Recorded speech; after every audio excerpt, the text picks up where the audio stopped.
आजकल गर्मी बहुत बढ़ती जा रही है, साथ साथ ओपीडी में आने वाले मरीजों में गले के इन्फेक्शन के मरीजों की संख्या भी बढ़ती जा रही है। तो इस वीडियो में हम बात करेंगे गर्मी बढ़ जाने पर गले का इन्फेक्शन का खतरा क्यों बढ़ जाता है और साथ साथ इसका हम बचाव कैसे कर सकते हैं। हेलो फ्रेंड्स, मैं doctor R K Gola, practicing as ENT surgeon in Ghaziabad. तो फ्रेंड्स, गर्मी बढ़ जाने पर गले में इन्फेक्शन का खतरा बढ़ जाता है। तो इसके कारणों की बात करें तो इसमें पहला कारण है लंबे समय तक AC या कूलर में बैठे रहना। जब आप बाहर के एनवायरनमेंट में गर्मी होती है और आप जब घर में आते हैं और लंबे समय तक AC में बैठते हैं या कूलर में बैठते हैं तो जो गले की ब्लड वेसल्स होती हैं वो सिकुड़ जाती हैं और जिससे गले में इन्फेक्शन का खतरा बढ़ जाता है। दूसरा कारण है डिहाइड्रेशन। जब आप बहुत समय तक गर्मी में रहते हैं तो आपको बार बार पसीना आता है, जिससे आपकी बॉडी में पानी की कमी हो जाती है।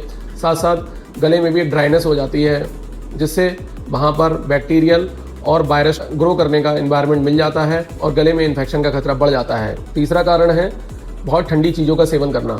जब आप बहुत ठंडी चीज़ जैसे कि आइसक्रीम, कोल्ड ड्रिंक, ये बहुत ठंडी चीज़ें लेते हैं तो वहाँ की जो म्यूकस मेम्ब्रेन है वो स्वेल कर जाती है, उसमें स्वेलिंग हो जाती है, साथ साथ उसमें इन्फ्लेमेशन हो जाता है, जिससे गले में इन्फेक्शन का खतरा बढ़ जाता है। चौथा कारण है एलर्जी।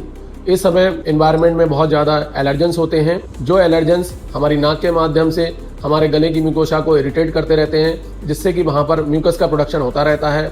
ये म्यूकस हमारे गले में पीछे की तरफ गिरता रहता है, जिसको हम पोस्ट नाजल ड्रिप कहते हैं। ये जो म्यूकस होता है इसकी वजह से हमारे गले में इन्फेक्शन का खतरा बढ़ जाता है। तो अब बात करेंगे गर्मी में गले के इन्फेक्शन अगर हो जाता है तो इसके बचाव के लिए हम क्या कर सकते हैं। बचाव के बारे में बात करें, पहला तरीका है कि जब भी आप बाहर गर्मी से अपने घर में आते हैं तो तुरंत AC कूलर में डायरेक्ट ना बैठें, थोड़ा अपना बॉडी टेम्परेचर सामान्य होने दें, उसके बाद ही AC या कूलर में बैठें। दूसरा तरीका है कि आप अपना हाइड्रेशन मेंटेन रखें, ज़्यादा से ज़्यादा पानी पिएं। तीसरा तरीका है अगर आपको गले में खराश महसूस हो रही है या दर्द महसूस हो रहा है तो हल्का गुनगुना पानी करके उसमें नमक डालकर गरारा कर सकते हैं। जो मैंने बचाव के तरीके बताए हैं, ये सब करने के बावजूद भी अगर आपके गले में आराम नहीं मिल रहा है तो इसको इग्नोर ना करें और अपने तुरंत ENT सर्जन से सलाह लें। Thank you.